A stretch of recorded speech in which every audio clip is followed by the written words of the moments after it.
చెలుగోలు శ్రీనివాస్ గారికి, Gowda corporation chairman వీరేకి గురుమూర్తి గారికి, సెట్టిబంజ corporation chairman Gurupudi Satyababu గారికి, వివిధ హోదాల్లో వచ్చిన నా గౌడ సోదరులందరికీ కూడా పేరు పేరున హృదయపూర్వకంగా అభినందనలు తెలియజేస్తున్నా. ముఖ్యంగా రెక్కాడితే గాని డొక్కాడని మన గీత కులంలో తాతల ముత్తాతల కాలం నుండి ఇదే వృత్తిలో కొనసాగుతున్నాం. కానీ మన తల రాతలు మారలేదంటే మనలో ఎక్కడో ఐక్యత లోపిస్తుంది కనుకనే మన తల రాతలు మారలేదన్న విషయం ప్రతి ఒక్కరు కూడా గమనించాల్సిన సమయం ఉందని చెప్తున్నాం. ముఖ్యంగా సభా గౌరవచ్చన గారు ఆనాడు మన కోసం జీవో శిష్యుని తీసుకొచ్చి 5 ఉపకులాలుగా కలిసిమెలిసి 5 పంచ పాండవులే కలిసి ఉన్నప్పుడే మనకు ప్రతిపక్షంగానే అధికార పక్షంగానే గుర్తిస్తారని చెప్పేసి ఆనాడు మహానుభావుడు తేవడం జరిగింది. వివిధ ప్రభుత్వాలు వచ్చిన తర్వాత మమ్మల్ని ఇచ్చిన్నం చేసి విభజించి పాలిస్తున్నారు కనుక అయినా మన అందరము కూడా ఒక తల్లి బిడ్డలమైనా ఒక పంచ పాండవుల వలె కలిసిమెలిసి ఉండి ఈనాడు ప్రభుత్వంలో కొనసాగుతున్న ఎన్డీఏ కూటమి నారా చంద్రబాబు నాయుడు గారు కూడా గీత కులాల కోసం ఎన్నో రాయితీలు ఎన్నో కల్పించారు మనకి. ఎందుకంటే ఎంతో మంది ముఖ్యమంత్రులు పరిపాలన చేశారు, కానీ నారా చంద్రబాబు నాయుడు గారు ఒక్కడే మన జన్మ హక్కుగా భావించి మనకి ఈనాడు వైన్ షాపుల్లో బార్లలో రిజర్వేషన్ కల్పించిన ఏకైక నాయకుడు చంద్రబాబు నాయుడు గారు అని మీరు అందరూ కూడా గుర్తుపెట్టుకోవాలని చెప్తున్నాం. ఇకపోతే ఆనాడు సర్దార్ గౌతలచ్చన్న గారు టంగుటూరు ప్రకాశం భక్తుల యొక్క తీర్మానంలో కళ్ళను మత్తు పానీయంగా నిర్ణయం తీసుకుంటే అది మత్తు పానీయం కాదు, సురా పానీయం అని చెప్పేసి ఆయన మీద అవిశ్వాస తీర్మానం ప్రవేశపెట్టి ఈ భారతదేశంలో అవిశ్వాస తీర్మానం గెలిచిన ఏకైక నాయకుడు సర్దార్ గౌతలచ్చన్న గారు అని చెప్తున్నాం. ఆనాడు ఆయన భార్య యశోదాదేవిని కూడా కర్నూలులో 9 రోజులు ఆమెను కూడా జైలు పాలు చేశారు. అక్కడ అవిశ్వాస తీర్మానంలో నెక్కితే అక్కడ జైల్లో సంఖ్యలో పటా తెంచుకొని ఆమె ఇంటి వరకు కూడా అదే పోలీస్ డిపార్ట్మెంట్ గారు వెళ్ళడం జరిగింది.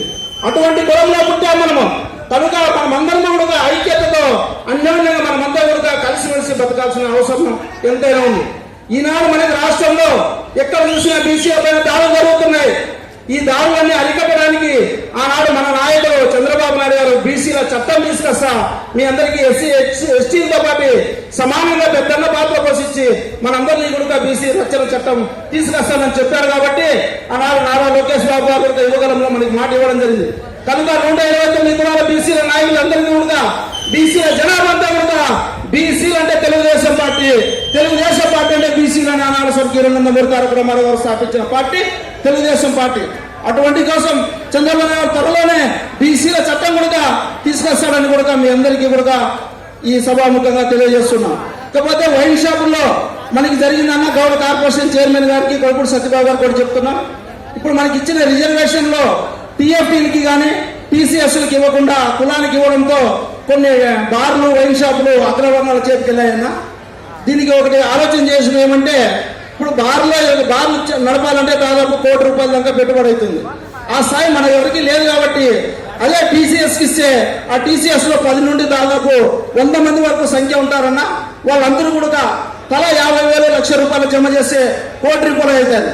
అందుకోసం నెక్స్ట్ వచ్చే 2 సంవత్సరాల తర్వాత మనం బార్లు టీసీఎస్లకి టీఎఫ్టీలకి అప్పచెప్తే అప్పుడు మన గీత కులం బాగుపడుతుంది అనేది ఈ యొక్క ప్రధాన ఉద్దేశం. ఇది మీరు ఎక్స్చేంజ్ దృష్టి తీసుకెళ్తున్నాము. ఇకపోతే చాలా సార్లు మనకి ఈనాడు రాయలసీమ ప్రాంతానికి వస్తే వర్షాభావం తక్కువగా ఉంటుంది. అక్కడ వర్షాభావం లేని కారణంగా ఈత చెట్లన్నీ కూడా ఎండిపోయి కులమూర్తి కరువైపోతుంది. అప్పుడు మనకి చంద్రబాబు నాయుడు గారు 1 కోటి వరాల కింద మా సొసైటీ కూడా 6 ఎకరాల 92 సెంట్ల భూమి ఇవ్వడం జరిగింది. రాష్ట్రంలో చాలా సొసైటీలకు భూమి ఇచ్చారన్నా. ఒక ప్రభుత్వ భూమి వచ్చేసి సొసైటీలకి ఇంకా ఇవ్వాల్సింది కూడా ఉన్నాయని మా దృష్టికి వచ్చిందన్నా. ఇది కూడా ప్రభుత్వం దృష్టికి తీసుకెళ్తానని తెలియజేస్తున్నాం. ఒకవేళ ప్రభుత్వ భూమి లేని టీసీఎస్లకి మన ప్రభుత్వం చెరువులు గట్లు కాలువల పైన కూడా రెవెన్యూ డిపార్ట్మెంట్ గారికి మీరు ఎక్సైజ్ డిపార్ట్మెంట్ నుండి చెట్లు తాటి చెట్లు ఈత చెట్లు పెంచుకునే విధంగా కొండ ప్రాంతాల్లో కానీ వంకల్లో కానీ వాగుల్లో కానీ పెంచుకోవచ్చు అన్న అవకాశం ఉంటుంది. కాబట్టి మీరు ఖచ్చితంగా ఎక్సైజ్ డిపార్ట్మెంట్ దృష్టికి తీసుకెళ్లి మన గీత కులాలందరికీ కూడా న్యాయం చేస్తారని ఆశిస్తున్నామన్నా. ఎందుకంటే మనకి ఈనాడు దక్కిన ఒక పెద్ద గౌరవం. ఎందుకంటే మనకి రెవెన్యూ మినిస్టర్ అనగానే సత్యప్రసాద్ గారు ఉన్నారు, కార్మిక శాఖ మినిస్టర్ వచ్చేసి మనకి వాసంశెట్టి శ్రీనివాస్ గారు ఉన్నారు. అదేవిధంగా మనకి పితాని ఆచంట నియోజకవర్గం పితాని సత్యనారాయణ గారు, పత్తికొండ నియోజకవర్గం నుండి శ్యాంబాబు గారు ఉన్నారు, పెడ నియోజకవర్గం నుండి కూడా మనకి కాగిత కృష్ణప్రసాద్ గారు ఉన్నారు, మన గౌడ జాతి ముట్టుబిడ్డ అయినటువంటి గౌత శిరీషమ్మ గారు పలాస నియోజకవర్గం నుండి కూడా ఉన్నారు. ఎందుకంటే మనం ఎంతో మంది ఉన్నాం, ఈనాడు రాజకీయంగా ఎదుగుతున్నామన్న 6 మంది ఎమ్మెల్యేలు ఉన్నారు. దాంట్లో వచ్చేసి 2 మంత్రులుగా వ్యవహరిస్తున్నారు, 2 కార్పొరేషన్లు ఇచ్చారు. ఎందుకంటే బీసీ 129 కులాల్లో ప్రతి ఒక్క కులంతో కూడా మన కుటుంబానికి మన గీత వృత్తిదారులందరికీ కూడా బాండింగ్ అన్యోన్యత ఉంటాయి. ఎందుకంటే వాళ్ళందరూ సాయంత్రం సేద తీరడానికి మన ఇంటికాడికి కల్లో సారాయో తాగడానికి మనతో వస్తారు కాబట్టి 129 కులాలు కూడా మనతో పరిచయం ఉంటారు కాబట్టి మనం రాజకీయంగా ఆర్థికంగా ఎదగడానికి మీరందరూ కూడా ప్రయత్నం చేస్తారని ఆశిస్తూ ఈ అవకాశం ఇచ్చిన మీ అందరికీ పేరు పేరున అభినందనలు తెలియజేస్తున్నాను. గీత కులాల ఐక్యత, గీత కులాల ఐక్యత, గీత కులాల ఐక్యత.